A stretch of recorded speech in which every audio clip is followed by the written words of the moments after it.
Even an atheist would call someone crazy if they said that cars were formed from scrap metal. Yet the same people call others crazy if they claim a person who is much more complex has a creator, and that we all have a divine purpose.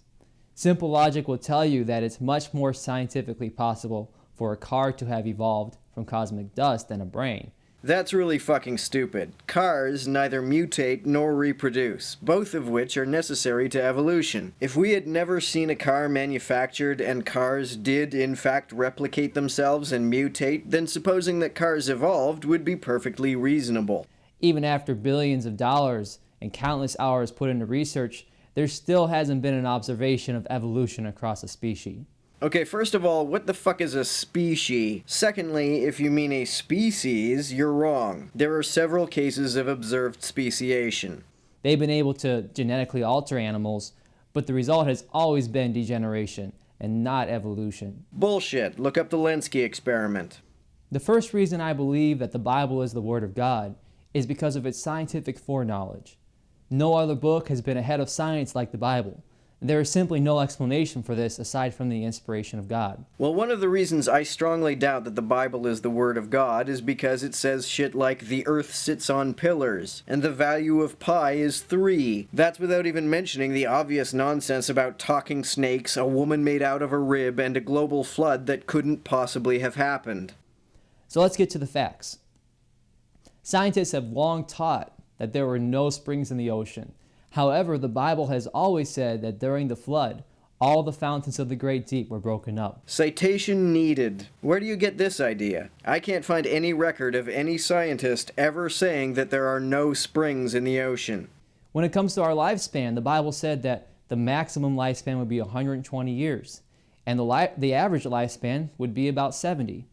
This has been proven to be true despite all the attempts with science to prolong our lives. Really? Then how did Gene Kelman live to be 122? And also in Leviticus 15, God laid out for Israel laws of hygiene to keep them clean from germs.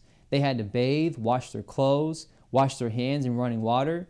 And it wasn't until 1890 that Louis Pasteur produced his germ theory of disease, where he documents his discovery that rinsing your hands was actually effective in fighting the spread of germs. Valuing cleanliness is a phenomenon that could be found in many cultures probably long before the Bible was written. However, the Bible does describe disease as being caused by evil spirits, which we know to be bullshit. The Bible also gives us an explanation for why we can see light from stars that predate its possible existence. According to NASA, we can see stars 15 billion light years away with the Hubble telescope. This means that there is light coming from stars well over 15 billion years old. Holy shit, no it fucking doesn't. The most distant thing that's ever been detected is a gamma ray burst that occurred in a region of space that is now 30 billion light years away. The reason we were able to detect this is because space is expanding, and when the gamma ray burst was emitted, it was much closer to this region of space than it is now, about 3.3 billion light years. It's estimated that the detected radiation was emitted about 630 million years after the Big Bang occurred. Scientists believed for a long time that there was only 6,000 stars. The Bible, on the other hand, taught that the stars were innumerable. And it wasn't until Galileo came around in the 17th century with his famous telescope that we discovered that there were a lot more. Oh, Galileo? You mean the guy the church locked up because he proved the Bible was wrong about geocentrism? That Galileo?